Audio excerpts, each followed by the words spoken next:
ignorance is bliss. Cynics often bandy about that line, but is it true? Today we're going to look at that myth, that statement, through the lens of this card. It's the Fool card. You may not be able to tell if you aren't familiar with pseudo-historical decks, but it's a tarot thing.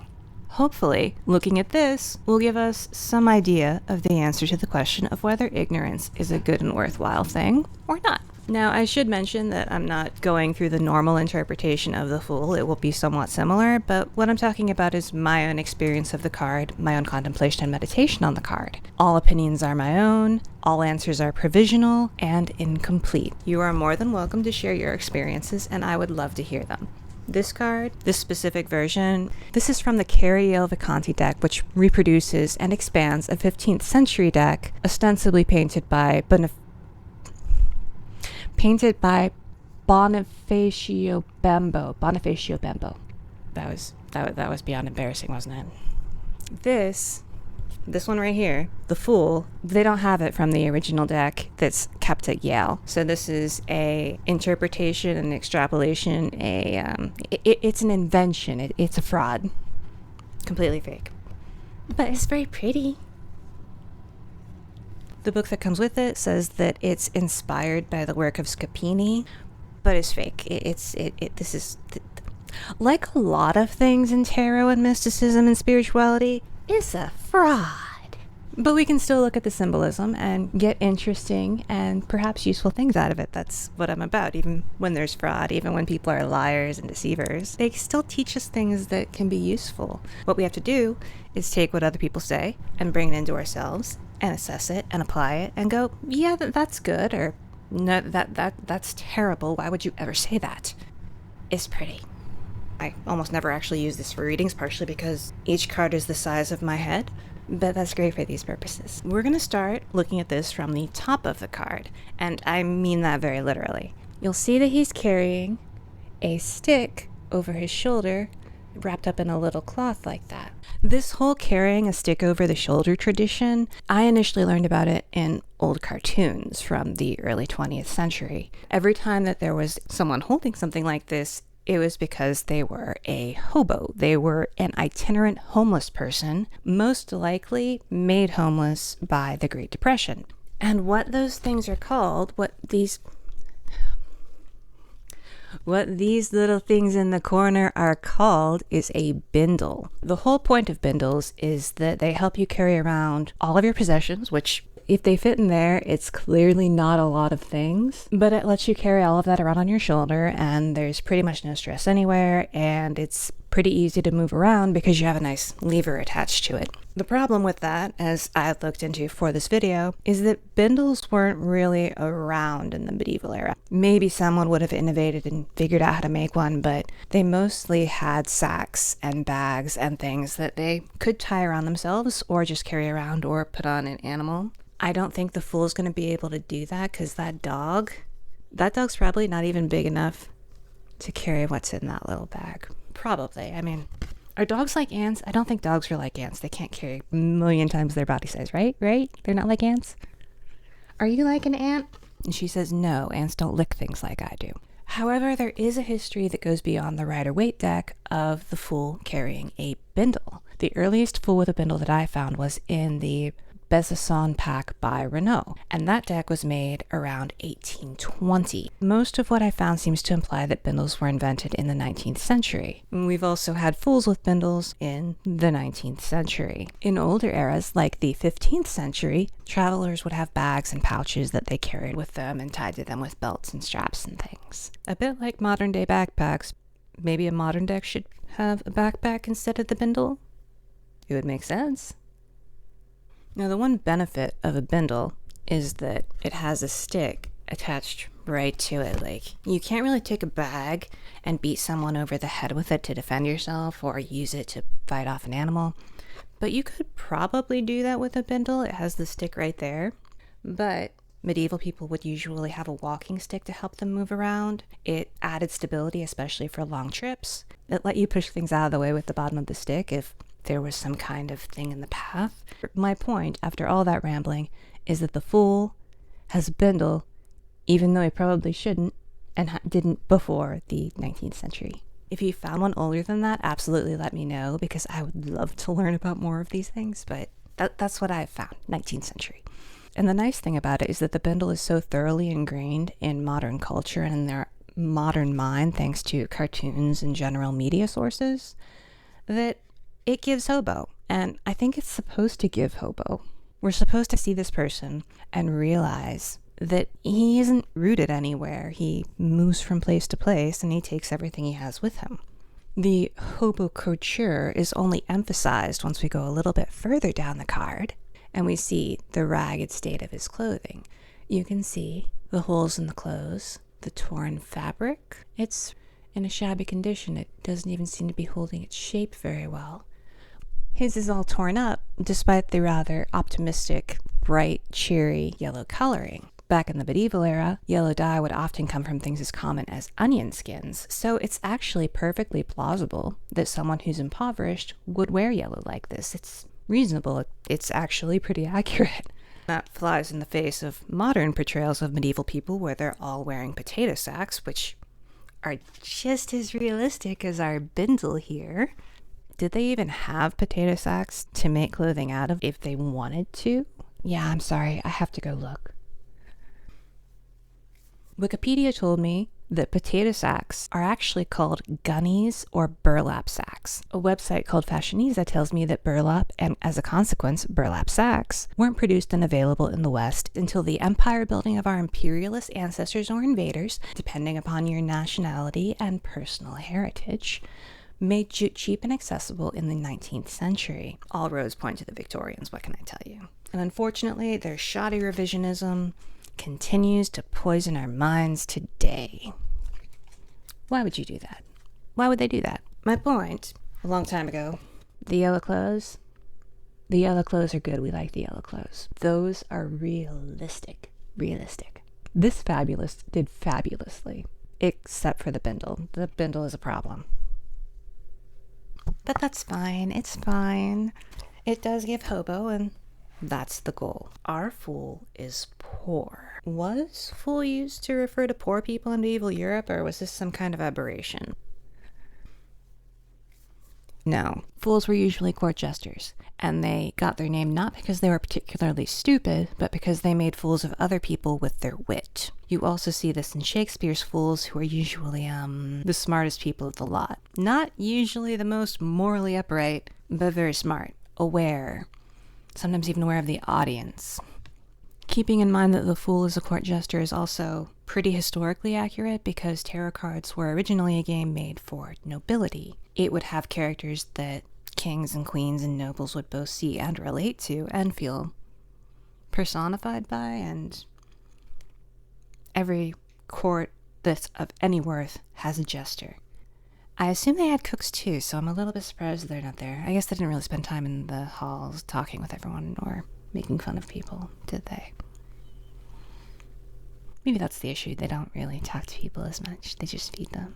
So fools aren't idiots, or at least they're not just idiots. They're jesters and jokers. The word was also used to refer to silly and stupid people, but that's not really what the fool, as the performer, was meant to exemplify. Instead, they possessed a special kind of wisdom or cleverness by what they did and who they were and how they acted in court. Fools, in the jester sense of the term, pretended to be fools. They made fools in a genuine way of everyone else, which all on its own is an inversion of expectations that provides some comedy. A big part of comedy is setting people up for a particular interpretation and then turning it on its head. It creates a surprise that leads to laughter. And that's what a fool did. They looked silly, they acted silly, and then they showed that everyone else was the real idiot. The word itself, fool, is surprisingly closely related to madness. That's insanity, lunacy. And that association comes from its French root of fool. The word also has associations with rakes and thieves, which means that it was associated with basically anyone who operated outside of mainstream society. If you differed substantially from societal expectations or demands, you were a fool. Which illustrates the whole Bible verse about it's the fool who says that God doesn't exist. Yeah. You have to be a little bit weird to say God doesn't exist in Jewish culture where everyone's required to abide by divine laws. Maybe you're not so stupid. Maybe you just know more than everybody else. Fools, therefore, may be stupid or insane or criminal. The common denominator was that, assuming they weren't fooling around as an act, they worked and lived outside of society's expectations. When I learned that, I started liking the bindle. The bindle. And I started liking it because hobos are outside of society and society's expectations. They may be working, but they aren't working enough to support themselves. They're the people that have been pushed out, or in very rare occasions, chose to be outside of the normal hustle and bustle. Hobos are outside of society in just the way fools in the medieval sense are. And while they likely fell into that state from misfortune, hobos often formed their own societies, their own signal system, their own habits and norms and culture, especially when there were a whole lot of them back then. And the bindle reminds us of that. I'm actually impressed by that because I wasn't expecting being outside of society to be so essential to the nature of the fool, but etymologically speaking, it seems to be central. The fool either hasn't found or elected not to find an ordinary place in society. He lives on the fringes, whether he's invited into the house of royalty to amuse himself and them or not. Much like the entertaining fool who's known to possess a certain type of cunning, medievals were also aware of the fool sage, now called a fool savant, and the holy fool. These people were known for having specialized narrow knowledge sets that were uncommon and required devotion and discipline devoted to either God or an area of expertise. In that field, or for their holiness in the case of holy fools, they were often respected, admired, or beloved. But their knowledge and devotion to that one field generally wasn't enough to get them an ordinary place in society. They just devoted themselves to what they loved, to the ideas they loved, to the God they devoted themselves to. That was all they had, that was all they wanted, which most people will probably never relate to, but I think most autists would get it. I think I found the autist card. It's not actually a fool, it's just autistic. In spite of how we use the word fool now, they weren't universally maligned. There's a certain courage there that it's hard not to respect. Alexander Pope articulated this explicitly in his Essay on Criticism in 1711, with a phrase that we often quote in part to this day. Fools rush in where angels fear to tread. And angels don't seem afraid of going almost anywhere, so this guy is super impressive. This guy, even more than angels, explores the unexplored and does what can't be done otherwise. And that's pretty cool. I'm not actually sure the card encourages it. You can see this one has a little cliff edge on the bottom, right there. The implication in this card and in the Rider-Waite is that he's about to fall off the edge because he's too foolish to see that he ought to turn back. This is further emphasized by the dog at his heel, which is definitely trying to pull on him to get him to turn back, kind of like my dogs have been doing the entire time I've been trying to film this. We can't do that. It's too annoying when you're licking my legs. It's too annoying. Oof. You're very cute. You're not that cute. No. No. By the early 1800s, we had fools with dogs, which, I mean, can we really blame them? Dogs are awesome. Fools may not always have dogs, but when they do, they traditionally bite at the heels of the fool to try to nag him and pull him back from whatever fool thing he's getting into on his own. In this case, and in many cases, trying to prevent him from falling off a cliff. The dog, the little white dog in a lot of versions, is discouraging the fool's folly. It's discouraging the fool's folly, and it's discouraging the fool from falling off the edge. So this fool's folly is falling. This is basically a service dog. And now I'm kind of jealous of a painted person on a card because I want a service dog that can stop me from being stupid. Instead of going top down, I skipped a couple symbols on the way, and the top and the bottom are not the only important things, so let's go back up the card a little bit and talk about the walking stick. That's the walking stick. They were very common to take with you, especially if you were traveling long distances, and the implication here is that he traveled habitually, so of course he would have a walking stick. You'd be remarkably ill-equipped not to even have a walking stick. he's a fool, but is he that much of a fool? Evidently not. Symbol after symbol here, icon after icon here, tells us our fool, at least in this deck, is a traveler. And like a lot of people, he took a walking stick with him. Now, one of the interesting things about walking sticks, especially if you consider the rest of tarot decks, is that they were also often used as signs of power. This was the case both in religious senses and in secular senses. Royalty had scepters, and religious people often had staffs, with the staff of St. Peter being a very recognizable example. Staffs, walking sticks, not always for practical purposes. Sometimes they're symbols meant to indicate power. That's very scary, wasn't it? I think he was scared, and I think I was scared, and everyone was scared. That's okay, because our fool just has a stick. It's a remarkably straight stick. We find more bendy and chunky and less refined ones in some older cards. And finally, the feathers. See the feathers?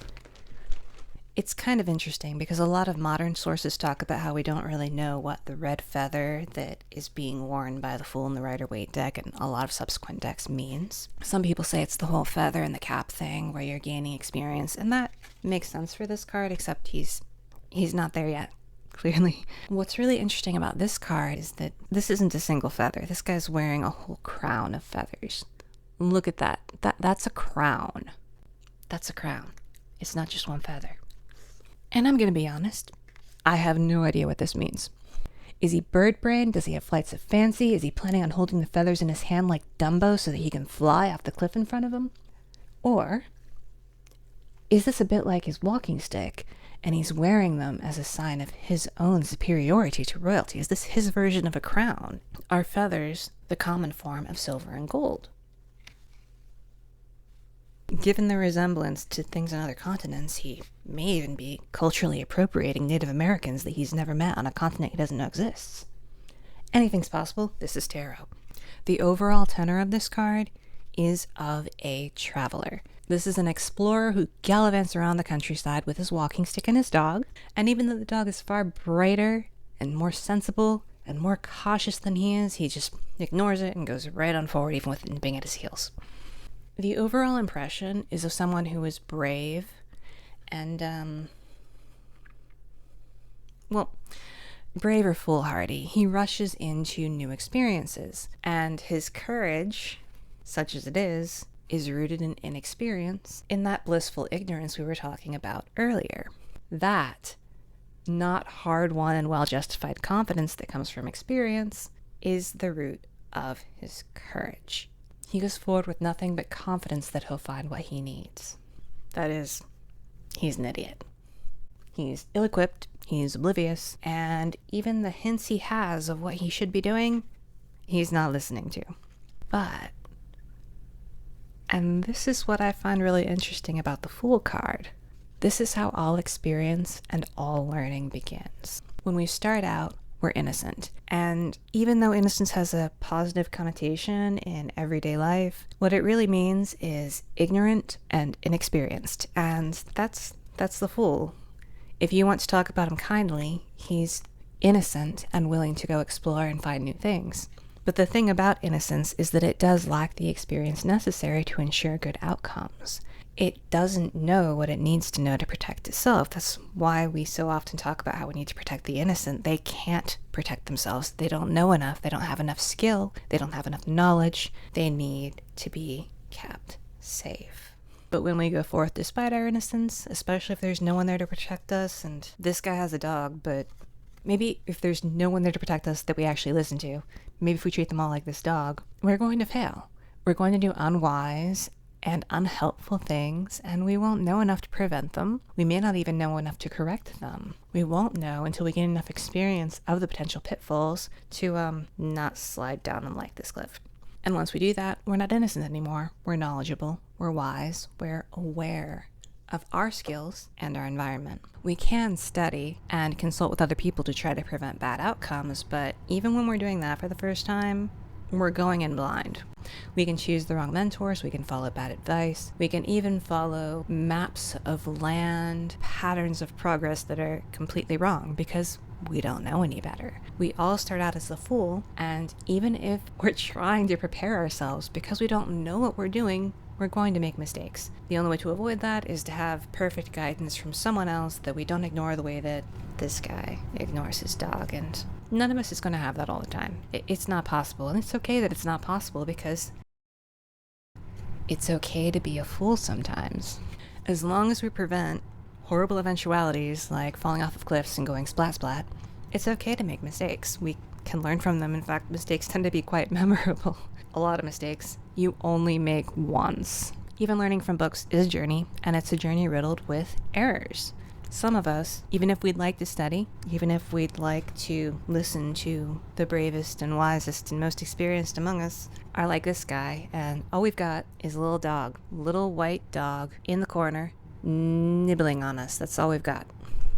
And if that's all you've got, it's all you've got. There are worse things than being like this guy. In fact, we do want to be like this guy. We don't want to be ignorant, but we want to have his courage and his industriousness and his persistence in facing things that we don't yet know, that we haven't yet mastered, that we haven't yet become. Because that's how we get there. That's how we do these things. We gotta mess up, and we gotta look stupid, and we gotta keep going until we learn more and we become experienced rather than ignorant.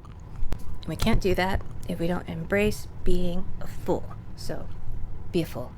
And be a fool as often as you can. Because walking into learning experiences, whether they're in the physical world or the realm of the mind, are how we grow, evolve, and improve. This is how it starts, with this level of ignorance. With an ill-equipped student who probably doesn't even know they need help yet. But they'll find out.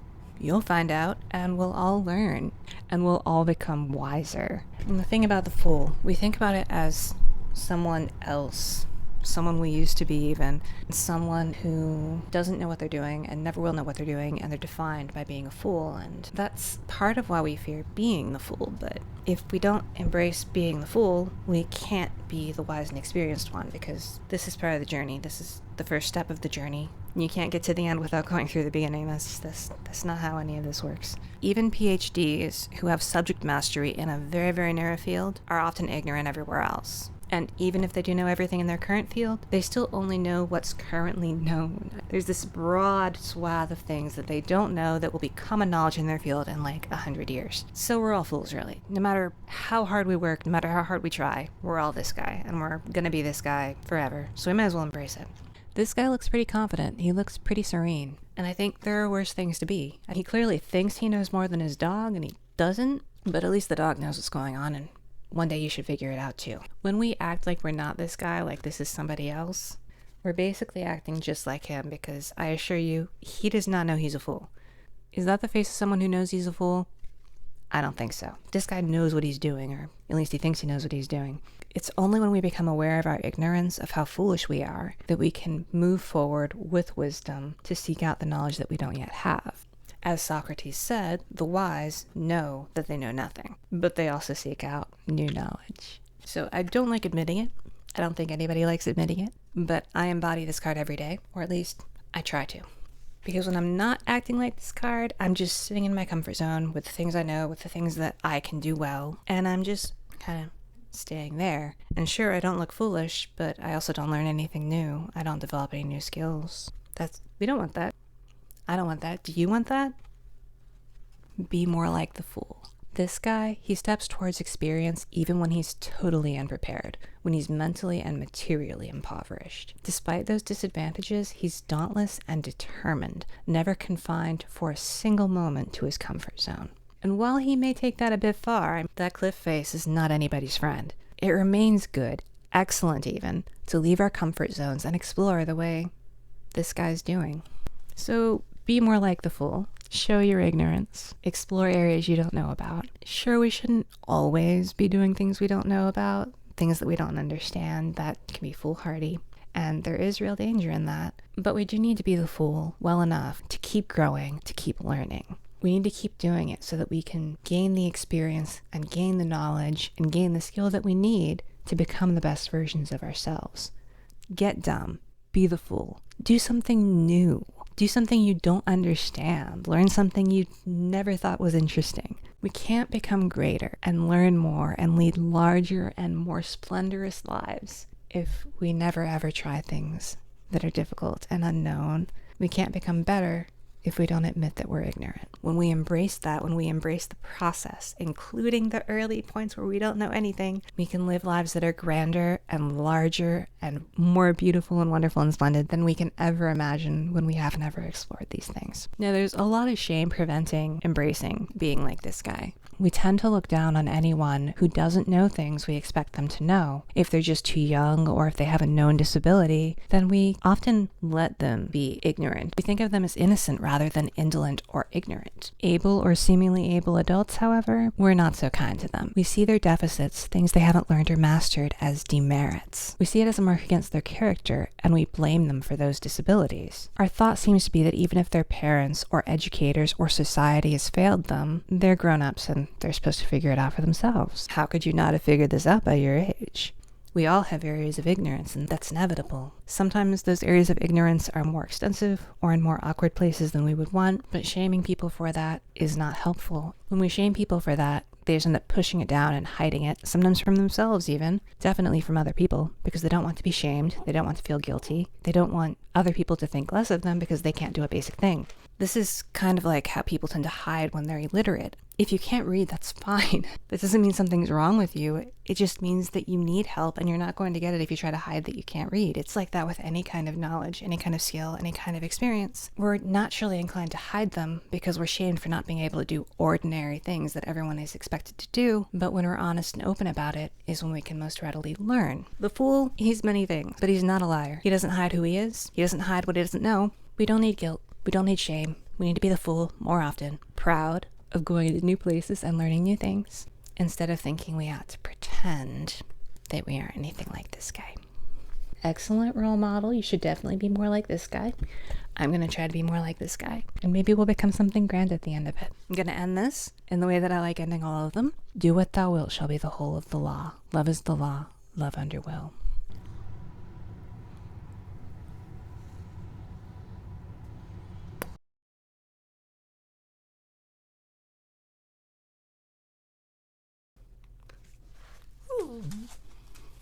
Explain to them why you're interrupting. Can you explain that to them? Explain it. Bones, stop it.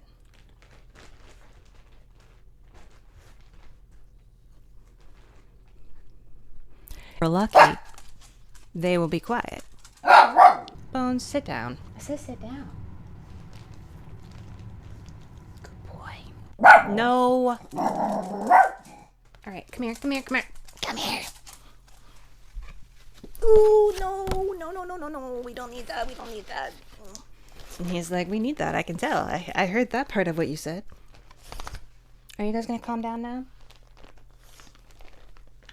Okay.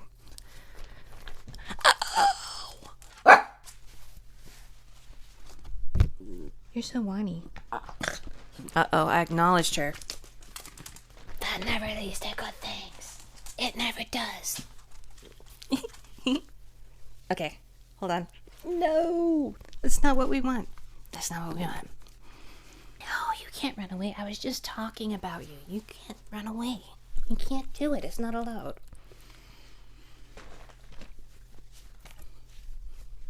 Ooh. Yeah, I guess it is too, isn't it? I'm gonna go feed my dog now.